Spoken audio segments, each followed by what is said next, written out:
Well, at this point, I have to actually apologise to conspiracy theorists, because in the past I have called you the most stupidest group of people I've ever had the pleasure of conversing with. Congratulations, you no longer win that accolade. This new accolade goes to Steve Trueblue and his other person, Angela Payne, who I've been conversing with, and oh my god, this really, it goes beyond a point of absolute ridiculousness, because basically what Steve and Angela are basically claiming is that psychic powers are real. Now, I must remind both of these two that neither of these so-called psychic powers that the psychic detectives claim to have ever been proven to exist. So, how did this all come about? Well, we start with the lone anarchist. It's like you're saying skeptics are free from scrutiny. So what's the problem if someone believes in the paranormal? I said, basically, belief is not a science, because if you believe in the paranormal, paranormal is not a scientific fact. It is a belief, full stop, period. There is no evidence to support any claims of psychic activity, psychic powers, ghosts, or whatever type of woo-woo you want to proclaim exists. So anyway, this got on to, again, psychic detectives, by basically saying, look, Steve came in and said, oh, well, what about all these 81 cases proved by the courts? We'll get to that claim later, but first of all, evidence, the value of evidence can greatly differ depending on what field it's used in. For example, as the examples used here, oh, don't police use anecdotal evidence? No, it's called witness testimony. You are giving your testimonial to someone on an event, and guess what? They get other witness statements, and guess what? These all link together to corroborate what happened if the police officer wasn't there at the time. That's how it works. And if someone comes up and saying, ooh, I have psychic powers, that is not evidence, that is not scientific evidence. This is what we're looking at. Scientific. Right? And as Steve claims, these claims aren't fully scrutinised in a court of law. They are not subject to rigorous testing, double-blind tests, or the test that any psychic has yet to pass. So, let me just read this to you, because apparently, oh yeah, this is another thing. Yeah, pseudo-skeptics, apparently we can't read. Which is another thing that's pissing me off about this guy. Okay. To assess the then growing claims of psychic crime solving, the Committee for Psychic Investigation of Claims of Paranormal, now the Committee of Skeptical Inquiry, created a task force of investigators headed by Joe Nickell, PhD, a former magician, mentalist and investigator for the world-famous Pinkerton Detective Agency. The result was a book, introduced and edited by Nickell, titled Psychic Sleuths, ESP and Sensational Cases, published in 1994, and then containing a final analysis by psychologist James Alcock. Psychic Sleuth, still perhaps the only truly skeptical book-length treatment on the subject, demonstrated that claims of psychic crime solving repeatedly failed scrutiny. Yes.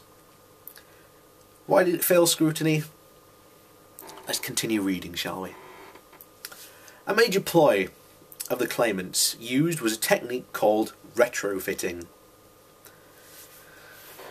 or, after the fact making. For example, the psychic offers several vague clues, such as, I see water, I'm getting the number 7, and so on, which are all invariably little use to the police. However, after the facts become known, the psychic attempts to fit them into earlier offerings.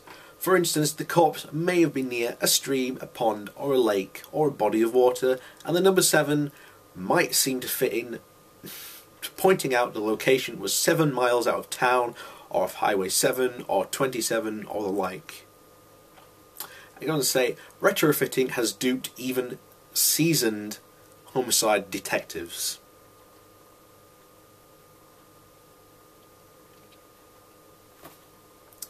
Sorry. Until you can produce scientific evidence that these so-called psychic detectives, Steve, that you're talking about, can actually prove their powers. Oh yeah, let's not go over one of the claims you make. Apparently 81 cases. I've had a look at your supposed 81 cases. And first of all, they weren't actually solved by the psychic at all. The psychic pretty much just said, oh, you can find so-and-so over here. Now again, I suspect this is, again, retrofitting, because the guy who's contabulating all these 81 cases is a fan of psychic powers, so again, we have to look at his evidence with a critical eye. So what happened? Well, the psychic went, oh look, yeah, the body's over there. And then the police roll in, they find the evidence, and then from that physical evidence, they then find the killer. It's not that hard. The psychic had no ploy, except he might have said, oh, it's over there. Again, this is like flipping a coin. If I flipped a coin 10 times, I've got a pretty good chance, about 10 out of 10 times. It might be impossible, the odds might be really stacked against me, but there might be a really good chance that every time I flip that coin and I call it in the air, I'm going to get the correct result. Doesn't mean I'm psychic. Because, again, as it's gone in there, retrofitting. This is what these guys do. And again, 81 cases, out of how many cases a year are there? That's pitiful. That really is pitiful. And again, I can guarantee, if we were to scrutinise more of these cases, they wouldn't stand up at all. And then we get on to the thing that's really annoying me about this, about Steve and Angela. Apparently, because I disagree with them, I now have autism. Don't know where you pulled that out of your ass, but whatever. And apparently they've made several other claims about pseudo-skeptics. That, you know, we can't read, refuse to acknowledge evidence. We do acknowledge evidence, but just your evidence is shit.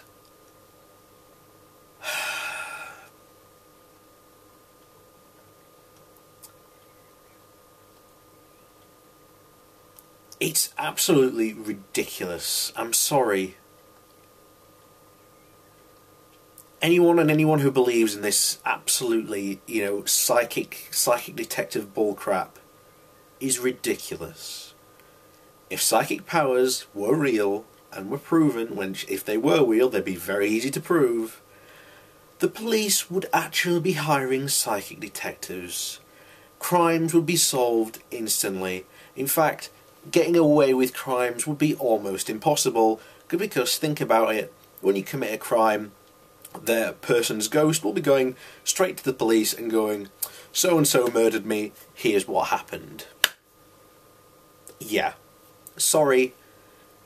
And I'm sorry, Steve, but your wisecrack at me that I supposedly have autism I'm sorry, you're in a corner.